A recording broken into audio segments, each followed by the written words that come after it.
Thank you very much, Dominic, for painting a reasonably clear picture. I think there were a lot of answers there in your presentation to some of the questions that Nitin had raised. I just wanted to ask you 2 or 3 questions, since I think we just have about 10 minutes and we do want to open this to the floor. And that is really, since you run a global agency and you have a very good Indian operation, and we are talking about the Agency of the Year 2016, just to make it relevant to all the people sitting here, how would you look at India's future readiness compared to the rest of the world? Where do you think the capabilities, the competencies, etc. are at today?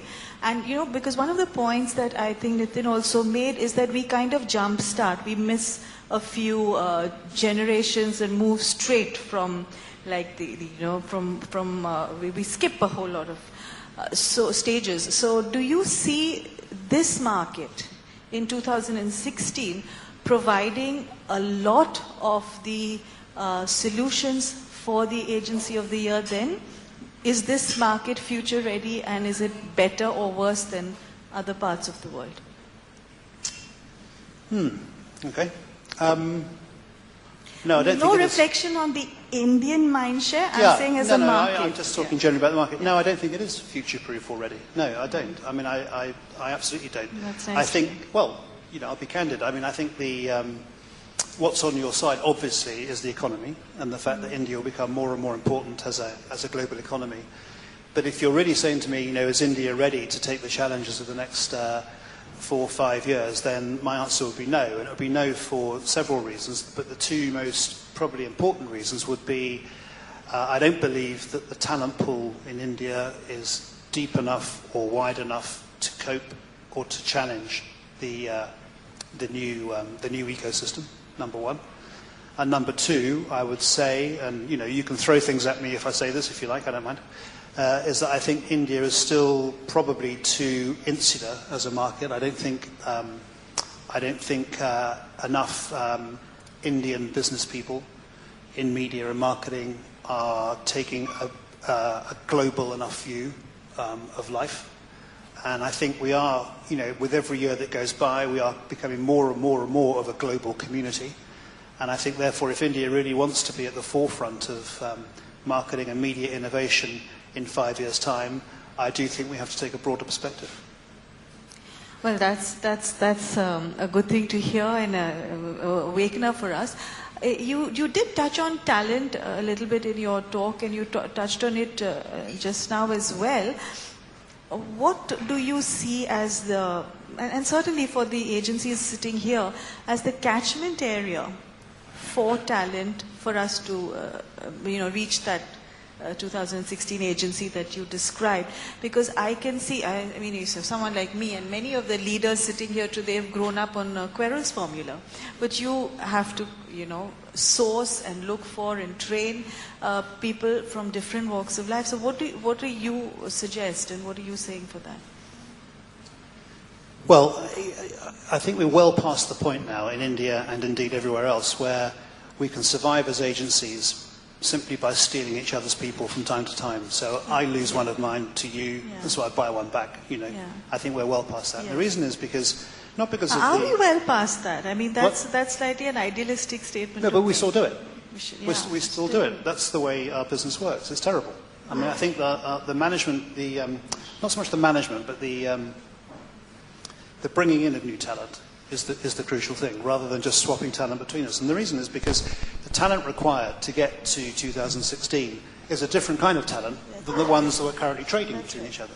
So the onus is on each agency, no matter how big and no matter how small, to bring in from the universities, from marketing, from publishers, from digital specialists, from wherever, people who are interested enough and good enough to repurpose the agencies to get to this new vision. I think if all we do, and we can say that we don't do this, but we do, right? If all we do is steal each other's people and go backwards and forwards, A, it puts the price of talent out of reach, and B, it doesn't give us the kind of talent, the breadth of new talent that will allow us to take advantage of the new ecosystem. In fact, you did make a comment that most of the holding companies are investing heavily in technology to address the future. But perhaps, the investment in talent has not necessarily kept pace. Would you agree with that? And that should be given as much emphasis as this huge amount of monetary investment that goes into technology. No, absolutely. I mean, our group spend billions of dollars in technology, but we spend far, far more than that in talent. And yet I would argue, against myself really, that we spend more time thinking about technology and managing technology than we do often about talent. And I think so going back to your question about India, I think it's really important that this sinks in, that for India to be at the forefront of the business in 2016, or whichever date you choose to take, the onus is on you and Vikram and the other managers of the Indian businesses to bring in and nurture talent from a vast range of external sources. That's the key, rather than simply bartering talent between us. I agree. I do agree with that. I think many of us sitting here would agree with that. I just want to move on to another subject now, which is a bit of a debate still, and it does burn some of us here in the room, I know. And that's really that, there are still large pockets of Indian agencies who call themselves full-service agencies. And I think in the 2016, I don't even know whether the word agency makes any sense. I don't know whether the word advertising agency makes any sense. And the whole definition of full service perhaps is something that needs relooking at. What does the full service really imply? And what do you see? Because you talked about collaboration, but then there are a lot who still strongly believe in integration and commonality of and the ownership of the brand. Where does it lie? What's your view on that? Since you have been at JWT and you then set up and did magic with Mindshare, what do you see, and what do you really and truly see for 2016? Well, yeah, I mean, if your question is, will we go back to full-service advertising agencies as was in the past, then the answer is absolutely definitively no. No, there's no appetite for that. That's not going to happen. I mean, my boss uses the phrase, the toothpaste is out of the tube. I prefer the phrase, which is, it's quite easy to make a fish stew from a tank full of fish, but reversing the process is rather more difficult. The fact is that I think what, I tried to allude to it there, is that what clients want, I don't think clients are particularly asking for full service agencies. What clients are looking for is integrated campaigns. And I think the opportunity for media agencies, well, for any agency, but I think we have the strongest opportunity, is to be the lead integrator, if you like, the agency that sits in the middle and makes sense of all of the kind of ludicrously complicated ecosystem which is out there being managed by other specialist agencies. Clients want to have that, I think, and I don't think they want to see their agencies squabbling with each other over whose dollar it is. I don't think they want that either. So I think a kind of open source collaborative model is the way forward, and I think that model needs to have leadership, and I think the people best placed to be leaders in that model are smart media agencies. Of course I would say that, wouldn't I? But I think that's absolutely the case. Right.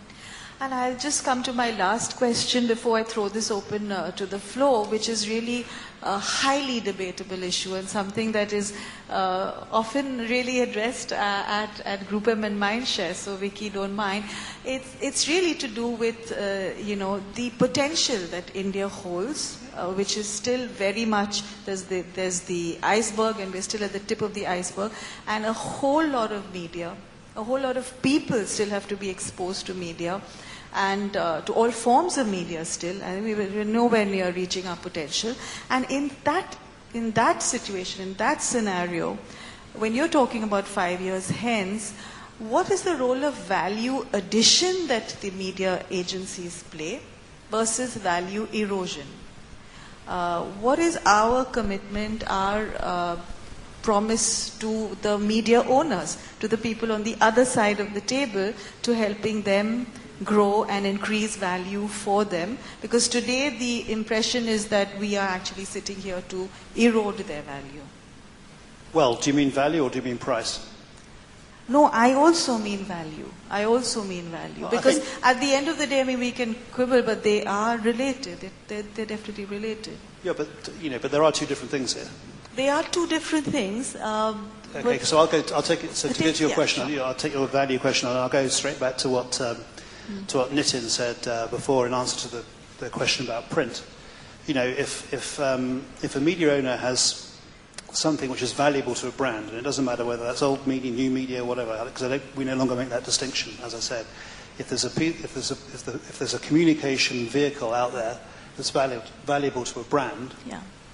then why wouldn't you use it? Yeah. Yeah.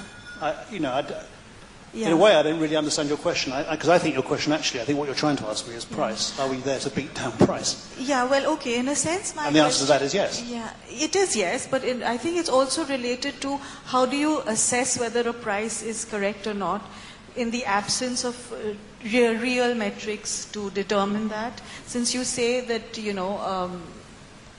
if it's valuable to the brand, how do you know? Sometimes you have to take a punt. What is the industry going to do to help our media partners grow? Or do we even have to do that? I think we do have to do that, and I think we should do that. I mean, I think this is a global question as well, not just about India, because, again, I keep referring back to it because he made a good point, Nitin, about, if agencies at the end of the day are going to get paid on outcomes, he said outputs, but I think it's actually outcomes.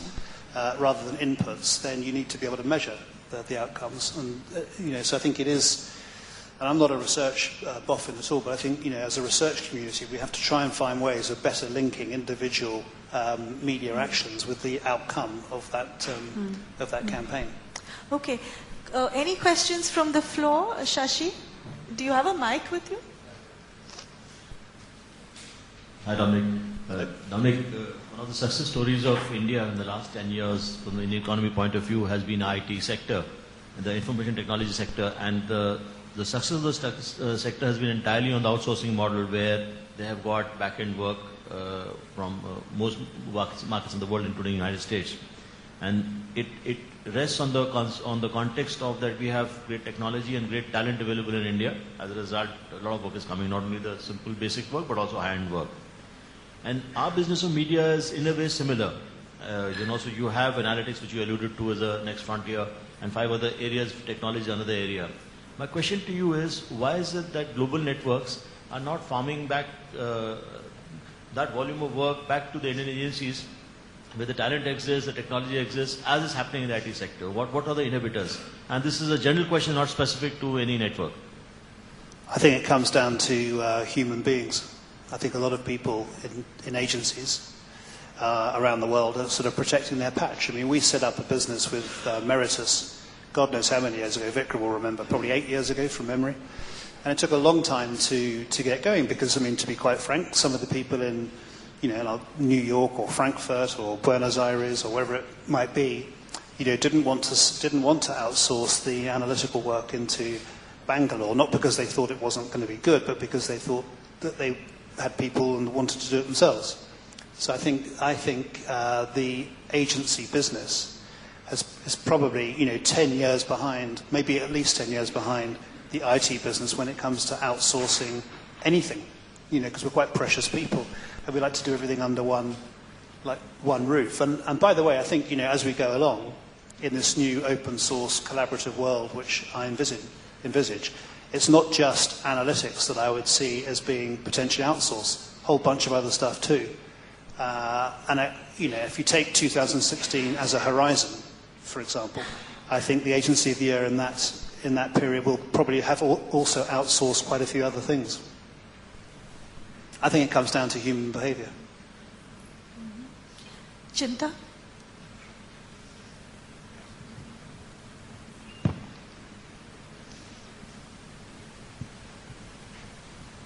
You've been in a vantage position, perhaps unique in the world, of heading, in fact, building and heading a global media agency for the last 14 years.